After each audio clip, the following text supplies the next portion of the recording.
हमारे मन में नेगेटिव थिंकिंग बहुत आती है, नकारात्मक विचार बहुत आते हैं। एक सज्जन आए, हमसे कहने लगे हमारा मन बहुत खराब होता है। तो मैंने जब उन्होंने कहा कि मेरा मन बहुत खराब होता है, हमने कहा हमारा भी होता है, चर्चा बंद करो, भगवान का नाम लो, काहे को परेशान। संसार में कौन ऐसा है? अच्छा देखो, हम आपसे एक बात पूछें, छोटा सा उदाहरण है। आदमी जब से युवक हुआ है तब से उसके दाढ़ी बाल निकलने शुरू हुए कि नहीं? है परेशानी की नहीं? हर तीसरे चौथे दिन निकल आते हैं। तो आप ये भगवान से शिकायत करने गए कि प्रभु क्या झंझट दे दिया, हम तो बड़े परेशान हैं इनके माथे। अच्छा किसी महात्मा से उपाय पूछने गए कि हम क्या करें? आप करते क्या है? जैसे ही दाढ़ी बाल निकलने शुरू होते हैं अपना शस्त्र तैयार रखते हो, बनाकर ठीक कर लेगा, फिर जब निकलेंगे तब देखी जाएगी। तो ये कब तक दाढ़ी बाल बनाने? जिंदगी भर। मैं भी आपसे कहता हूँ कि जैसे दाढ़ी बाल निकलेंगे, न भगवान से शिकायत करते हो न महात्मा से शिकायत करते हो, बस बनाने के लिए तैयार रहते हो। तो जैसे तन में दाढ़ी बाल निकलने कभी बंद नहीं होंगे, इसी तरह मन में गुणों के साथ बुराइयां आनी बंद नहीं होंगी। न भगवान से शिकायत करो न महात्मा से, काहे को उनका समय बर्बाद करते हो। आप तो अपना भजन ध्यान सत्संग का शस्त्र तैयार रखो, जैसे ही ये निकले तुरंत बना ले। लेकिन इसका मतलब नहीं कि आप एक बार बना लेंगे तो फिर नहीं निकलेगा, फिर निकलेंगे ये। तो कब तक मन को इसी तरह साधना से जोड़कर रखना है? कब तक? जब तक दाढ़ी बाल बनाना है, जीवन भर। तो मन को भी जीवन भर। इसलिए परेशान मत हो, ये तन की प्रकृति है और वो मन की प्रकृति है। इसलिए भाई गुण दोषमयी सृष्टि है ही। एक सज्जन थे हरियाणा के, बड़े सुंदर भजनोपदेशक मास्टर नत्था सिंह जी। उनके कई भजन बहुत प्रसिद्ध हैं। मुझे एक भजन किसी से सुनने को मिला था, एक आध पंक्ति उसकी याद है। वो कहते एक विधाता ही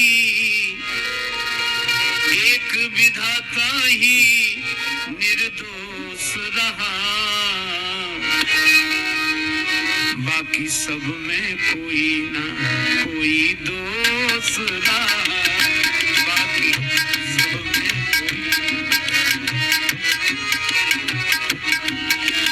विधाता शब्द से ईश्वर समझना चाहिए।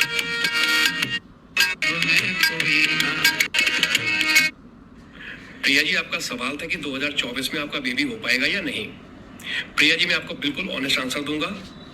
जून 2024 तक आपको वेट करना पड़ेगा। पहले जल चेतन गुण दोष मैं विश्व कीन करतार, संत हंस गुण गहाई पै परिहर बारी विकार।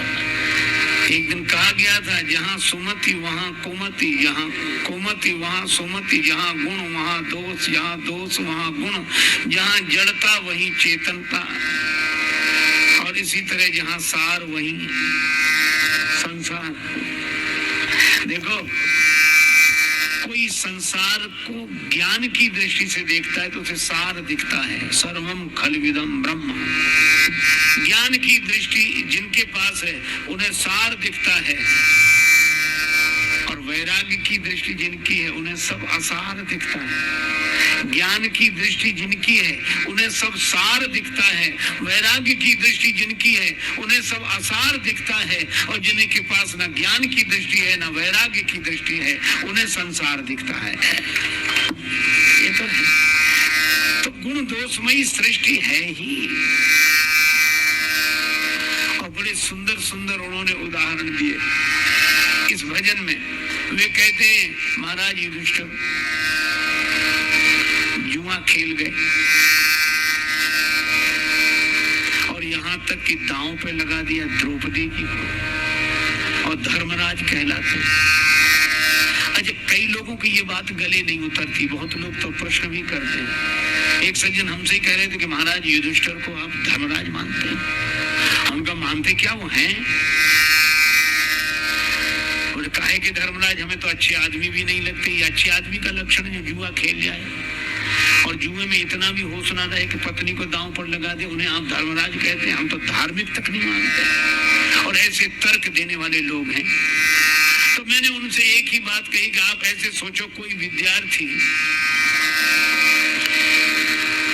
पढ़ रहा हो और 100 नंबर का पर्चा हो और उसके 80 नंबर आ जाएं, तो फेल माना जाएगा कि पास? 16 पास माना जाएगा और अच्छे नंबरों से माना जाएगा। हम का 20 नहीं है, बोले तो कोई बात नहीं, 80 तो है। बोले हाँ ये बात तो पास माना जाएगा। हमने कहा इसी तरह युधिष्ठिर जी तो धर्मराज है, वो 20 नंबर काट ले, जितने में गड़बड़ी लगी हो तो जो तुम्हें गलत लगता हो और जो गलत है तो उतने नंबर कम कर लो। मैं तो कहता हूँ अवतार कोटि की विभूतियों को, महापुरुषों को भी जब देखो तो कुछ लोग हल्दी की गांठ पे पंसारी की दुकान खोलते हैं, एक दोष पर बाकी सब गुणों को नकार जाते हैं। यह गलत बात है। अरे आप उनके 20 नंबर कम देखो पर 80 तो देखो। इसी तरह मैं आपसे चर्चा कर रहा था कि मास्टर जी ने इस भजन में कहा कि युधिष्ठिर जी में भी दोष। महाराज भर्तहरि राज्य त्याग दिया, वन में विचरण करते थे, एकांत में रहकर वैराग राग रसिक हो गए, आत्मज्ञानी हो गए, भगवत भक्त हो गए, तपस्या में मन लग गया।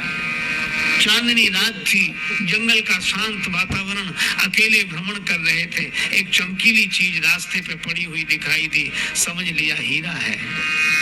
हाथ बढ़ाया उठाने के लिए, वो चमचम चमकता हुआ हीरा नहीं था, पान की पीक कोई थूक कर चला गया था। तो चांदनी रात में वैसी लग रही थी और जो बड़ी गिलानी हुई, कितना सब छोड़ने के बाद भी हीरे का लालच। तो भजन में कहा कि बोलो कहाँ का संतोष रहा, फिर ये कहा बाकी सब में कोई ना कोई दोष रहा। लेकिन अंत में बड़ी अच्छी बात कही, मैंने भी आपको ये वचन सुनाए और सभी के दोष गिनाए, तो मैं भी कहाँ का निर्दोष रहा।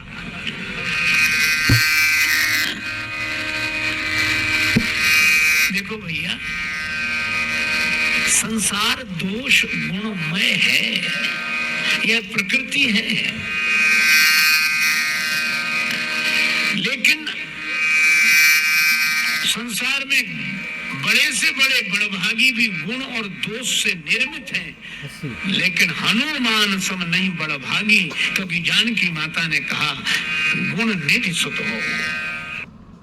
Worried about market volatility affecting your returns? Adding gold to your portfolio can help reduce the impact. Check out